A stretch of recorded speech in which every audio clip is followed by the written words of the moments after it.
Orden Mundial, de Henry Kissinger. Capítulo 6. Hacia un orden asiático. ¿Confrontación o asociación? El rasgo más común de los estados asiáticos, en su idea de representar a países emergentes o poscoloniales, todos han buscado superar el legado de su dominio colonial, afirmando una fuerte identidad nacional. Comparten la convicción de que el orden mundial está volviendo a equilibrarse actualmente después de una antinatural irrupción occidental en los últimos siglos, pero han extraído lecciones muy diferentes de sus recorridos históricos. Cuando sus eminentes personalidades quieren evocar intereses fundamentales, muchos de ellos recurren a una tradición cultural diferente e idealizan una edad dorada distinta. En los sistemas europeos del siglo XVIII y XIX, la preservación del equilibrio y en consecuencia del statu quo se consideraba una virtud. En Asia, casi todos los estados se ven impelidos por su propio dinamismo. Persuadida de que está en ascenso, opera bajo la convicción de que el mundo todavía tiene que reconocer su plenamente merecido rol. Aunque ningún estado cuestiona la soberanía ni la dignidad de los otros, y todos afirman cultivar una diplomacia de suma cero, la persecución simultánea de tantos programas de incremento de prestigio nacional introduce cierta medida de volatilidad en el orden regional. Con la evolución de la tecnología moderna, las mayores potencias de Asia se han armado con arsenales militares muchísimo más destructivos que los que poseía el Estado europeo decimonónico más poderoso, con los consiguientes riesgos de error de cálculo. La organización de Asia constituye, por tanto, un desafío intrínseco para el orden mundial. La percepción de los países más importantes y su persecución de los intereses nacionales, más que el equilibrio de poder como sistema, han plasmado los mecanismos de orden que han desarrollado. La prueba radica en saber si es posible una asociación transpacífica que aporte un marco de paz para la interacción de los numerosos intereses establecidos. El orden internacional de Asia y China. De todas las concepciones del orden mundial en Asia, China ha producido la más duradera, la más claramente definida y la más lejana a las ideas westphalianas. También ha tomado el camino más complejo, de la antigua civilización, pasando por el imperio clásico a la revolución comunista y al estatus de gran potencia moderna. Un recorrido que tendrá un profundo impacto sobre la humanidad. Desde su unificación como entidad política individual en el año 221 a.C. hasta comienzos del siglo XX, la posición central de China respecto al orden mundial estaba tan arraigada en su élite que el idioma chino no tenía una palabra para designarla. Solo retrospectivamente los eruditos definieron el sistema de tributos sinocéntrico. Según este concepto tradicional, China se consideraba en algún sentido el único gobierno soberano del mundo. Su emperador era tratado como una figura de dimensiones cósmicas, y se pensaba que era el nexo entre lo humano y lo divino. Su dominio no era el Estado soberano de China, es decir, los territorios inmediatamente bajo su égida, sino todo lo que había bajo el cielo, de lo cual China era la parte central, civilizada, el reino del medio que inspiraba y elevaba al resto de la humanidad. Desde esta perspectiva, el orden mundial reflejaba una jerarquía universal, no un equilibrio entre estados soberanos rivales. Todas las sociedades conocidas mantenían una suerte de relación tributaria con China, en parte basada en su proximidad con la cultura china, Nadie podía ser igual a ella. Los otros monarcas no eran pares soberanos, sino discípulos ansiosos por aprender el arte de gobernar, que aspiraban a la civilización. La diplomacia no era un proceso de negociación entre múltiples intereses soberanos, sino una serie de ceremonias cuidadosamente elaboradas, en las que a las sociedades extranjeras les era concedida la oportunidad de afirmar el lugar que tenían asignado en la jerarquía global. De acuerdo con esta perspectiva, lo que hoy llamamos política exterior era jurisdicción del Ministerio de Rituales, que determinaba los matices de la relación tributaria y de la Oficina de Asuntos de Frontera, encargada de gestionar las relaciones con las tribus nómadas en la China clásica. El Ministerio de Asuntos Exteriores no se estableció en China sino hasta mediados del siglo XIX, y por necesidad, para tratar con los intrusos de Occidente. Incluso entonces, los funcionarios pensaban su tarea como la tradicional práctica del manejo de los bárbaros, no como algo relacionado con la diplomacia westfaliana. El nuevo ministerio llevaba el significativo nombre de Oficina para gestionar los asuntos de todas las naciones, que implicaba que China no pensaba involucrarse en absoluto en la diplomacia interestatal. La meta del sistema de tributos era fomentar la deferencia, no extraer un beneficio económico o dominar militarmente a las sociedades foráneas. El logro arquitectónico más imponente de China, la Gran Muralla, que se extiende por más de 8,000 kilómetros, fue iniciado por el emperador Qin Shi Huang, que acababa de derrotar militarmente a todos sus rivales, para poner fin al periodo de los estados en guerra y unificar China. Era un magnífico testimonio de la victoria militar, pero también de sus límites intrínsecos, y expresaba un inmenso poder combinado con la conciencia de la humana vulnerabilidad. Durante milenios, China procuró engatusar y persuadir a sus adversarios más a menudo de lo que intentó vencerlos por la fuerza de las armas. Un ministro de la dinastía Han, 206 a.C. a 220 después de Cristo, describió los 5 anzuelos con que se proponía enfrentarse a las tribus nómadas y ecuestres de los Xiongnu de la frontera noroccidental china, aunque desde un punto de vista convencional, China era la fuerza militar superior. Darles vestimentas elaboradas y carruajes para corromper sus ojos. Darles comida buena para corromper sus bocas. Darles música y mujeres para corromper sus oídos. Proveerlos de edificios altos, graneros y esclavos para corromper sus estómagos.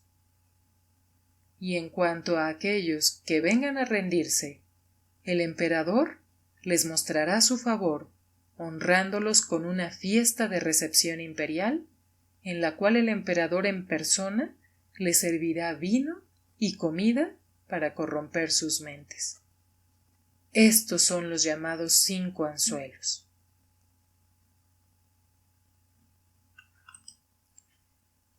El rasgo característico de los rituales diplomáticos chinos, el kowtow, arrodillarse y tocar el suelo con la frente para reconocer la autoridad superior del emperador, era indudablemente una humillación y resultó ser un escollo para las relaciones con los estados occidentales modernos. Pero el kowtow era simbólicamente voluntario. Era la deferencia representativa de un pueblo que no había sido conquistado, sino pasmado de asombro. El tributo ofrecido a China en tales ocasiones casi siempre era superado en valor por los obsequios que el emperador entregaba a cambio. Tradicionalmente, China quería dominar de forma psicológica a través de sus logros y su conducta, intercalando ocasionales incursiones militares destinadas a dar una lección a los recalcitrantes bárbaros e inducir respeto. Estos objetivos estratégicos y este enfoque fundamentalmente psicológico del conflicto armado todavía fueron evidentes en las guerras de China con la India en 1962 y Vietnam en 1979, y también en su manera de afirmar sus intereses vitales frente a otros vecinos. Sin embargo, China no era una sociedad misionera en el sentido occidental del término. Quería inducir respeto, no fomentar la conversión. Esa línea sutil jamás podría ser cruzada. Su única misión era su actuación, que se esperaba que las sociedades extranjeras reconocieran y respetaran. Los otros países tenían la posibilidad de hacerse amigos de China e incluso de llegar a ser viejos amigos, pero jamás serían tratados como iguales. Irónicamente, los únicos extranjeros que alcanzaron algo parecido a ese estatus fueron los conquistadores. En una de las hazañas del imperialismo cultural más sorprendentes de la historia, dos pueblos que conquistaron China, los mongoles en el siglo XIII y los manchúes en el XVII, fueron inducidos a adoptar elementos centrales de la cultura china para facilitar la administración de un pueblo tan numeroso y tan obstinadamente convencido de su superioridad cultural. Los conquistadores fueron en una medida significativa asimilados por la derrotada sociedad china, al extremo de que partes sustanciales de sus territorios nacionales pasaron a ser considerados tradicionalmente chinos. China no buscó exportar su sistema político, más bien hizo que los otros accedieran a él. En ese sentido, se ha expandido no por conquista, sino por ósmosis. En la era moderna, los representantes occidentales, con su propia sensación de superioridad cultural, pretendieron enrolar a China en el sistema mundial europeo, que se estaba transformando en la estructura básica del orden internacional. Presionaron a China para que cultivara vínculos con el resto del mundo mediante el intercambio de embajadores y el libre comercio, y para que mejorase la vida de su pueblo a través de la modernización de la economía y una sociedad abierta al proselitismo cristiano. Lo que para Occidente era un proceso de iluminación y compromiso, fue tomado en China como un ataque. Al principio intentó esquivarlo, y luego se resistió abiertamente.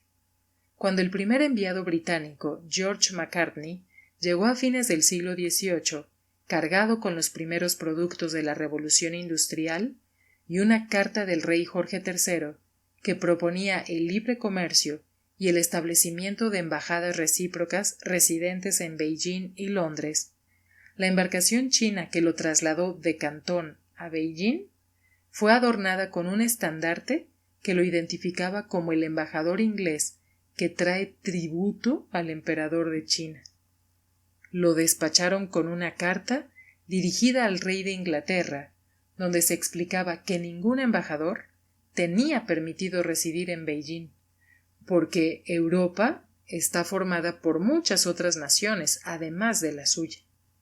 Y si cada una exigiera estar representada ante nuestra corte, ¿cómo podríamos consentirlo? Es algo evidentemente impracticable. El emperador no veía la necesidad de comerciar más allá de lo que ya se hacía en cantidades limitadas y severamente reguladas, porque Gran Bretaña no tenía mercancías que China deseara.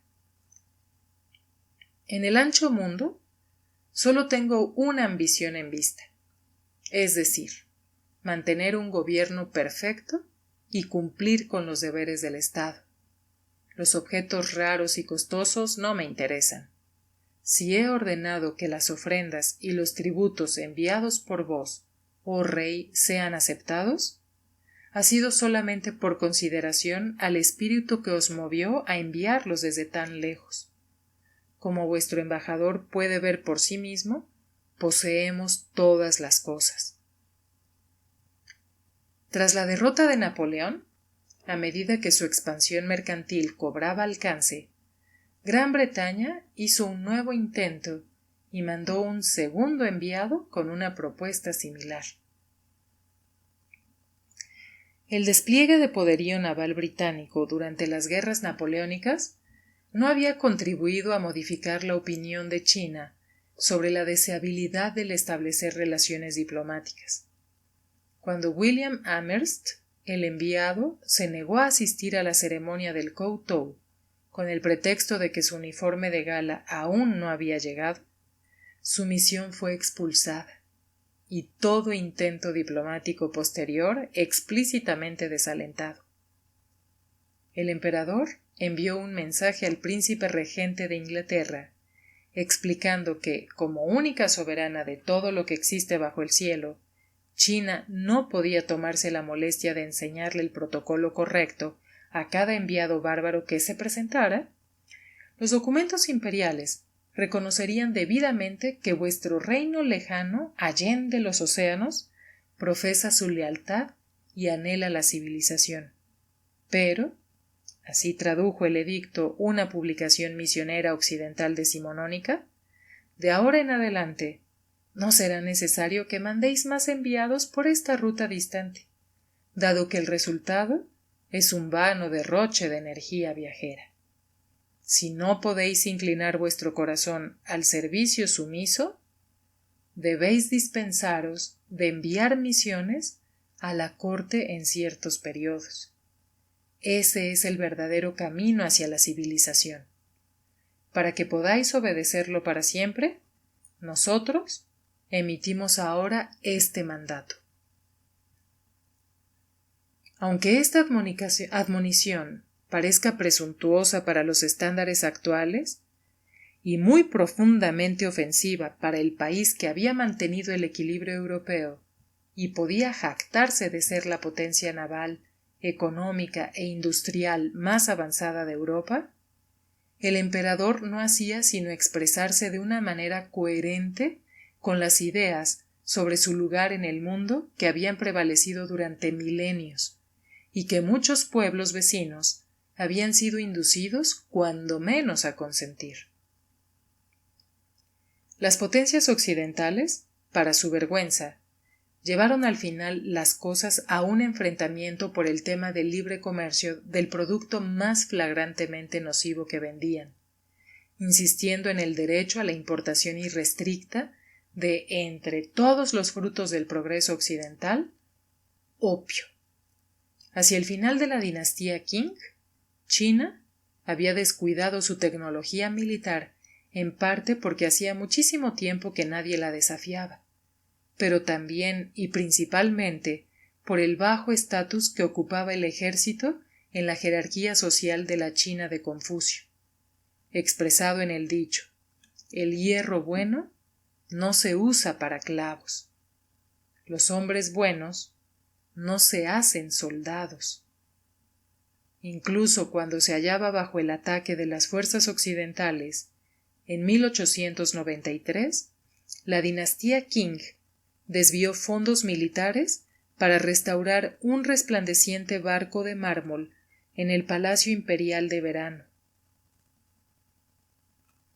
Temporalmente superada por la presión militar en 1842, China firmó tratados en los que aceptaba las exigencias occidentales, pero no abandonó su sentido de singularidad y combatió con tenacidad en la retaguardia. Después de una victoria decisiva en la guerra de 1856 a 1858, desatada por el pretexto del injustificado secuestro de un barco de bandera británica en Cantón, Gran Bretaña insistió en un tratado que consagrara su largamente acariciado derecho a destinar un ministro residente en Beijing. Cuando el enviado británico arribó al año siguiente para ocupar su puesto, acompañado por un séquito triunfal, se topó con la principal ruta fluvial bloqueada con cadenas y barrotes.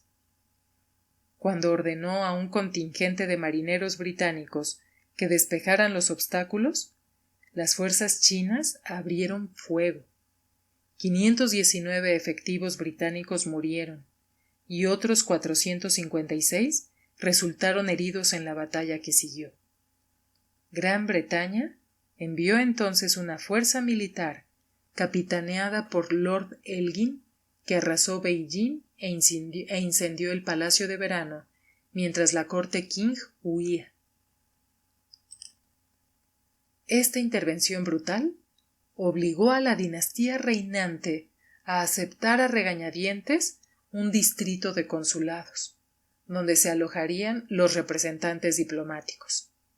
La aquiescencia de China al concepto de diplomacia recíproca dentro de un sistema westfaliano de estados soberanos fue renuente y resentida. En el núcleo de estas disputas había una interrogante mayor. ¿China era un orden mundial en sí mismo o un estado como cualquier otro que formaba parte de un sistema internacional más amplio? China se aferró a la premisa tradicional. Todavía en 1863, después de 2 derrotas militares a manos de potencias bárbaras y una sedición interna masiva, la rebelión de Taiping, que solo pudo ser sofocada con ayuda de tropas extranjeras, el emperador le envió una carta a Abraham Lincoln asegurándole la benevolencia de China. Habiendo, con la debida reverencia, recibido el mandato del cielo de gobernar el universo, consideramos que el imperio del medio, China, y los países exteriores constituyen una familia, sin ninguna distinción. En 1872, el eminente sinólogo escocés James Legge expresó agudamente esta cuestión, con la confianza característica de su época en la evidente superioridad del concepto occidental de orden mundial.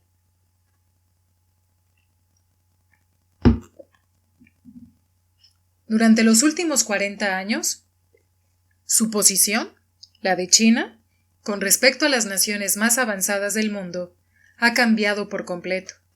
Ha firmado tratados con ellas en términos de igualdad, pero no creo que sus ministros y su pueblo hayan mirado todavía esta verdad directamente a la cara, al punto de comprender que China no es sino una entre muchas naciones independientes en el mundo, y que ese bajo el cielo sobre el cual rige su emperador no es todo lo que hay bajo el cielo, sino solamente cierta parte definida de la superficie de la Tierra que puede señalarse en el mapa.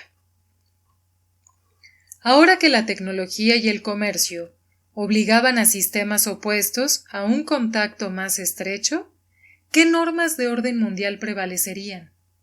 En Europa, el sistema westfaliano era el efecto de una plétora de estados independientes de facto surgidos al finalizar la Guerra de los 30 años. Asia entró en la era moderna sin un aparato tan distintivo de organización nacional e internacional.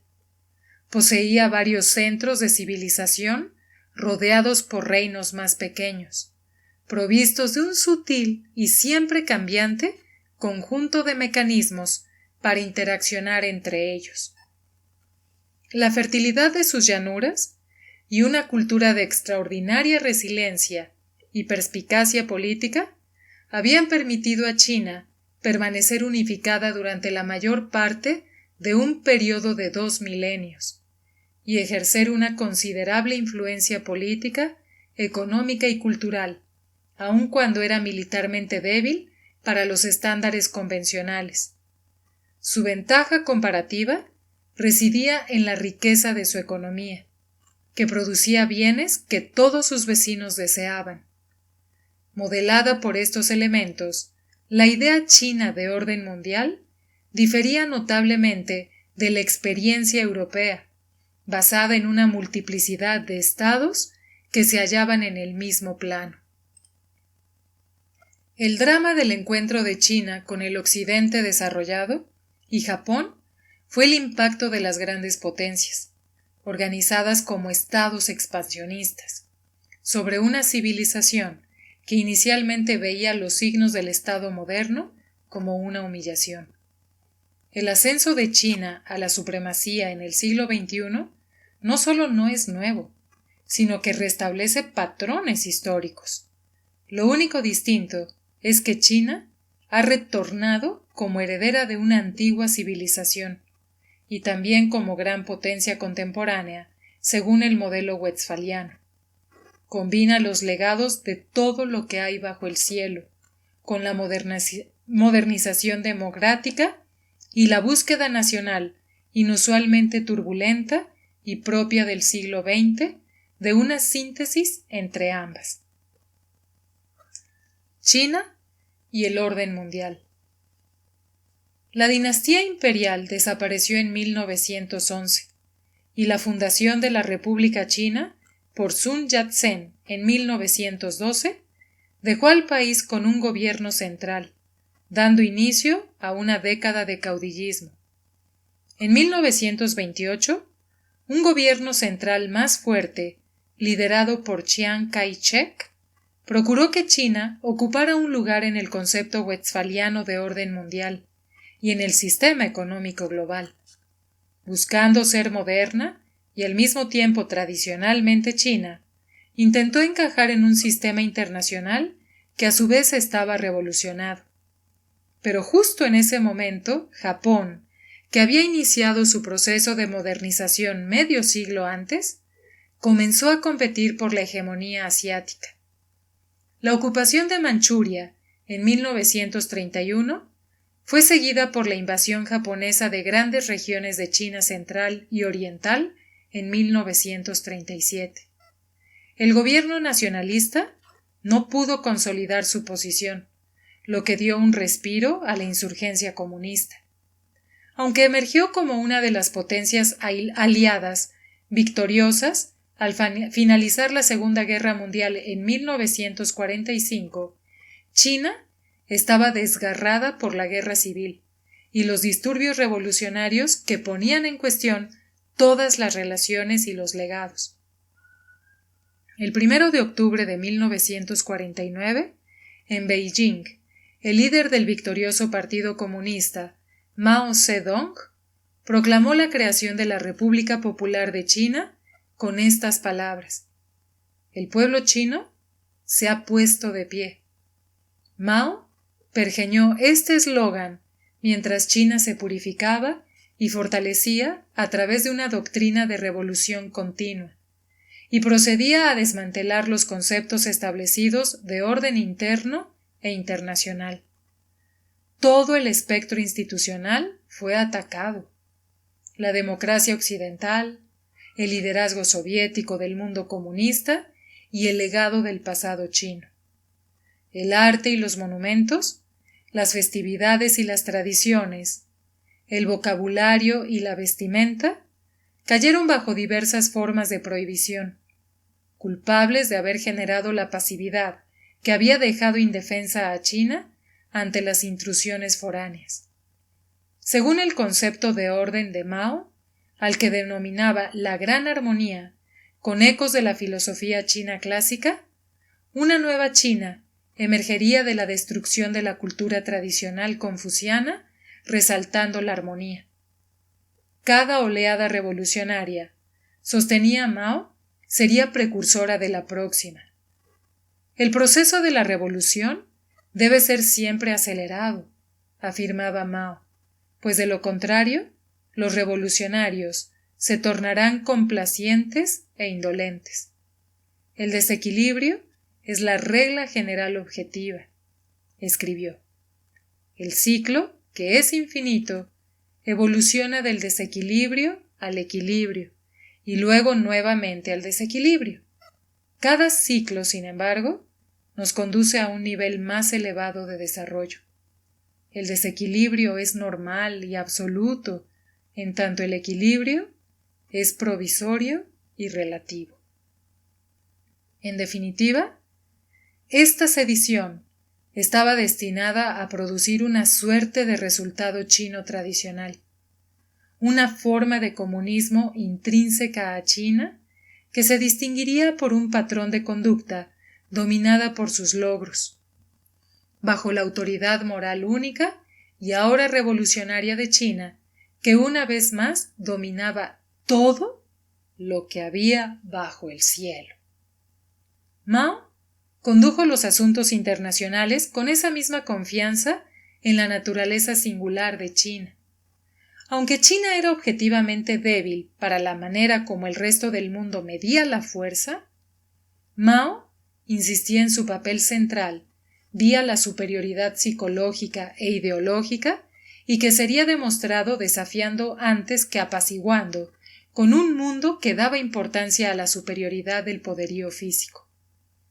Durante una conferencia internacional de líderes del Partido Comunista, celebrada en Moscú en 1957, Mao sorprendió a sus compañeros delegados prediciendo que, en caso de guerra nuclear, la numerosa población y la cultura resistente de China le darían la victoria definitiva, y que ni siquiera la muerte de cientos de millones de víctimas la apartarían de su destino revolucionario. Si bien esto puede haber sido, en parte, una bravuconada para desalentar a los países con arsenales nucleares inmensamente superiores, Mao quería que el mundo creyera que él contemplaba con ecuanimidad la guerra nuclear.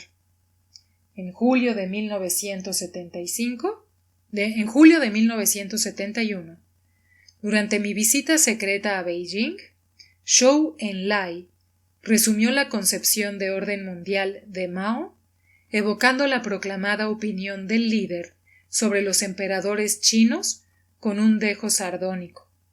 Todo bajo el cielo está en caos. La situación es excelente. De un mundo en caos, la República Popular, endurecida por largos años de lucha, emergería finalmente victoriosa no solo en China, sino en todas partes bajo el cielo. El orden mundial comunista se fusionaría con la visión tradicional de la corte imperial. Al igual que el fundador de la primera dinastía china todopoderosa en el siglo III a.C., el emperador Qin Shi Huang, Mao procuraba unificar China mientras se empeñaba en destruir la antigua cultura a la que culpaba de la debilidad y humillación de su país. Su estilo de gobierno era tan distante de la población como el de cualquier emperador, aunque los emperadores no hubieran convocado a las masas, y lo combinaba con las prácticas de Lenin y Stalin. El gobierno de Mao encarnaba el dilema del revolucionario. Cuanto más arrasadores son los cambios que el revolucionario aspira a concretar, más resistencia encuentra no necesariamente de opositores ideológicos o políticos, sino de la inercia de la costumbre. El profeta revolucionario siempre está tentado a desafiar su mortalidad, acelerando las cosas y multiplicando los medios de imponer su visión. Mao lanzó su desastroso gran salto adelante en 1958 para forzar una industrialización acelerada, y la revolución cultural en 1966 para expulsar a la élite gobernante que impedía su institucionalización, en una campaña ideológica que duró una década y desterró a una generación de jóvenes instruidos al campo. Decenas de millones de personas murieron por la consecución de los objetivos de Mao. La mayoría eliminados sin amor ni odio, movilizados para lograr en el tiempo que dura una vida humana algo que hasta entonces se había considerado un proceso histórico. Los revolucionarios triunfan cuando sus logros empiezan a darse por sentados, y el precio que se ha pagado por ellos se considera inevitable. Algunos líderes de la China contemporánea sufrieron grandes padecimientos durante la revolución cultural, pero hoy afirman que ese sufrimiento les dio la fuerza y la conciencia necesarias a fin de prepararse para la abrumadora tarea de liderar otro periodo de gran transformación. Y el pueblo chino, especialmente quienes son demasiado jóvenes para haber experimentado sus actos en forma directa, parece aceptar que se describa a Mao primordialmente como un unificador en nombre de la dignidad china. Decidir cuál aspecto de este legado prevalecerá, si el insultante desafío de Mao al mundo o la serena resolución duramente ganada capeando los temporales de la época maoísta, contribuirá en grado sumo a determinar la relación de China con el orden mundial del siglo XXI. En las primeras etapas de la revolución cultural, China, por decisión propia, tenía solo 4 embajadores en todo el mundo, y estaba enfrentada con las 2 superpotencias nucleares, Estados Unidos y la Unión Soviética. A fines de la década de 1960, Mao reconoció que la revolución cultural había agotado incluso la capacidad de resistencia milenariamente comprobada del pueblo chino, y que el aislamiento de China podía ser una tentación para las intervenciones extranjeras que él había procurado superar con rigor ideológico y actitud desafiante. En 1969, la Unión Soviética parecía estar al borde de atacar a China, al extremo de que Mao mandó trasladar todos los ministerios a las provincias, y solo el primer ministro Zhou Enlai permaneció en Beijing. Mao reaccionó ante la crisis con un característicamente inesperado cambio de dirección. Puso fin a los aspectos más anárquicos de la revolución cultural, utilizando a las Fuerzas Armadas para acabar con los guardias rojos, que habían sido sus tropas de asalto, y los envió al campo, donde se unieron a sus víctimas de otrora en los trabajos forzados. Y procuró hacerle jaque mate a la Unión Soviética, acercándose a su hasta entonces vilipendiado adversario, Estados Unidos. Mao calculaba que la apertura hacia Estados Unidos pondría fin al aislamiento de China y daría a algunos países renuentes una justificación para reconocer a la República Popular China. Un informe de la CIA, escrito mientras me preparaba para mi primer viaje, afirmaba que las tensiones sino-soviéticas eran tan grandes que posibilitarían un acercamiento entre China y Estados Unidos, pero que el fervor ideológico de Mao lo impediría mientras él estuviera vivo. Las revoluciones, por muy radicales que sean, necesitan ser consolidadas y, en última instancia, adaptadas de un momento de exaltación a una situación sostenible durante un periodo de tiempo. Ese fue el papel histórico que le tocó desempeñar a Deng Xiaoping. Aunque había sido purgado 2 veces por Mao, se convirtió en el gobernante efectivo del país 2 años después de la muerte de Mao, en 1976. Rápidamente emprendió la reforma de la economía y el proceso de apertura de la sociedad. Fiel a lo que definía como un socialismo con características chinas, liberó las energías latentes del pueblo chino. En menos de una generación, China avanzó hasta convertirse en la segunda economía más grande del mundo. Para acelerar esta espectacular transformación, aunque no necesariamente por convicción, China ingresó en las instituciones internacionales y aceptó las reglas establecidas del orden mundial. Pero la participación de China en aspectos de la estructura westfaliana entraña una ambivalencia nacida de la misma historia que la llevó a formar parte del sistema internacional de estados. China no ha olvidado que fue inicialmente forzada a aceptar el orden internacional existente de una manera absolutamente contraria a la imagen histórica que tenía de sí misma, o para el caso, a los principios reconocidos del sistema westfaliano. Frente a la insistencia para que asumiera las reglas del juego y las responsabilidades del sistema internacional, la reacción visceral de muchos chinos, incluidos los líderes más ancianos, estuvo profundamente influida por la conciencia de que China no ha participado en la factura de las reglas del sistema. Se les pidió, y por razones de prudencia han aceptado, asumir reglas que no contribuyeron a crear, pero esperan, y tarde o temprano actuarán de manera acorde con esta expectativa, que el orden internacional evolucione de manera tal que pueda desempeñar un papel central en la posterior creación de reglas, incluso al punto de revisar algunas de las que actualmente imperan.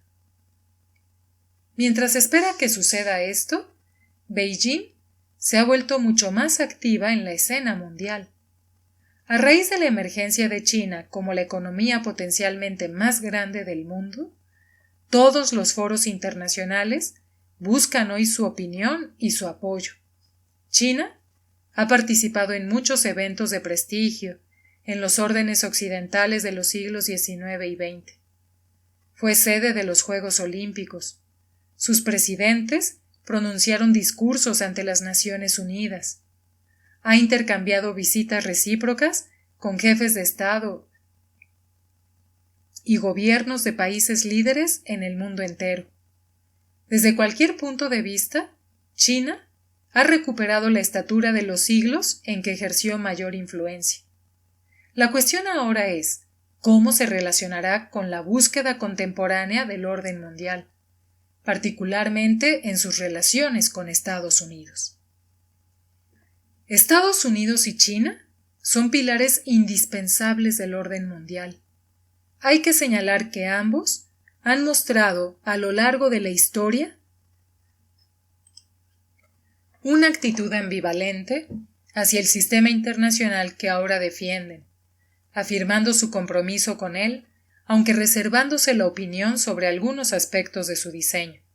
China no tiene precedente para el papel que se le pide que desempeñe en el orden del siglo XXI, como un gran Estado entre otros. Estados Unidos tampoco tiene experiencia en interactuar sobre una base sostenida con un país de tamaño, alcance y desarrollo económico comparables a los suyos, pero cuyo modelo de orden interno es completamente diferente. La formación cultural y política de ambos divergen en aspectos importantes. El enfoque estadounidense de la política es pragmático, el de China, conceptual. Estados Unidos nunca ha tenido un vecino potencialmente amenazante. China no sabe lo que es vivir sin un adversario poderoso en sus fronteras. Los estadounidenses sostienen que todo problema tiene una solución. Los chinos piensan que toda solución es un billete de entrada en una nueva serie de problemas. Los estadounidenses buscan un resultado que responda a las circunstancias inmediatas. Los chinos se concentran en el cambio evolutivo. Los estadounidenses tienen una agenda de cuestiones prácticas viables. Los chinos establecen principios generales y analizan hacia dónde los conducirán. El pensamiento chino ha sido configurado en parte por el comunismo, pero incorpora cada vez más la tradicional sabiduría china. Ninguna de estas dos cosas es intuitivamente familiar para los estadounidenses. En el curso de su historia, China y Estados Unidos solo recientemente han participado de manera plena en un sistema internacional de estados soberanos. China ha creído que era única y durante mucho tiempo ha vivido creyendo constituir una realidad autosuficiente. Estados Unidos también se cree único, es decir, excepcional, pero con la obligación moral de defender sus valores en todo el mundo por razones que están más allá de la raison d'être. Dos grandes sociedades con diferentes culturas y premisas distintas están viviendo ajustes internos fundamentales. El que eso se traduzca en rivalidad o en una nueva forma de asociación será fundamental para la configuración de las perspectivas del orden mundial del siglo XXI. China está actualmente gobernada por la quinta generación de dirigentes posrevolucionarios. Cada líder precedente sintetizó la visión particular de su generación sobre las necesidades chinas. Mao Zedong estaba decidido a arrancar de cuajo las instituciones establecidas, incluso aquellas que él mismo había creado en la etapa inicial de su victoria, para impedir que se estancaran debido a la marcada propensión burocrática china.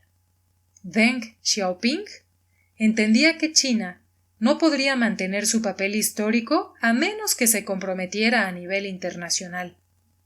El estilo de Deng era discreto y certero, no alardear para no inquietar a los países extranjeros y no reclamar el liderazgo, pero extender la influencia de China modernizando la sociedad y la economía. Sobre esta base, a partir de 1989, Jiang Zemin, nombrado durante la crisis de la plaza de Tiananmen, superó la situación internacionalmente con su personal actividad diplomática y en el plano nacional ampliando la base del Partido Comunista. Con él, la República Popular China llegó a ser miembro pleno del Sistema Internacional de Estados y Comercio. Hu Jintao, elegido por Deng, mitigó hábilmente las preocupaciones por el creciente poder de China y plantó las bases del concepto del nuevo tipo de relación entre grandes potencias enunciado por Xi Jinping. El liderazgo de Xi Jinping ha procurado construir sobre esos legados, emprendiendo un programa de reformas masivas a la misma escala de Deng. Ha proyectado un sistema que, si bien rehúye la democracia, será más transparente y cuyos resultados estarán más determinados por procedimientos legales que por patrones establecidos de relaciones personales y familiares. Ha anunciado el replanteamiento de numerosas prácticas e instituciones establecidas, empresas dirigidas por el Estado, feudos de funcionarios regionales y corrupción a gran escala, en una manera que combina visión con valor, pero seguramente conllevará un periodo de cambio constante y algunas incertidumbres. La composición del liderazgo chino refleja la evolución de ese país hacia la participación e incluso la configuración en los asuntos globales. En 1982, ni un solo miembro del Politburó tenía titulación universitaria. Mientras escribo estas líneas, casi todos ellos tienen formación universitaria, y muchos han obtenido grados superiores. Los estudios universitarios en China se basan en un programa al estilo occidental, no en el legado del antiguo sistema mandarín, ni en el programa del Partido Comunista que impuso su propia forma de endogamia intelectual. Esto representa una ruptura de plano con el pasado de China, cuando los chinos eran decidida y orgullosamente provincianos en la percepción del mundo exterior a su esfera inmediata. Los líderes de la China contemporánea están influidos por su conocimiento de la historia china, pero no son sus prisioneros.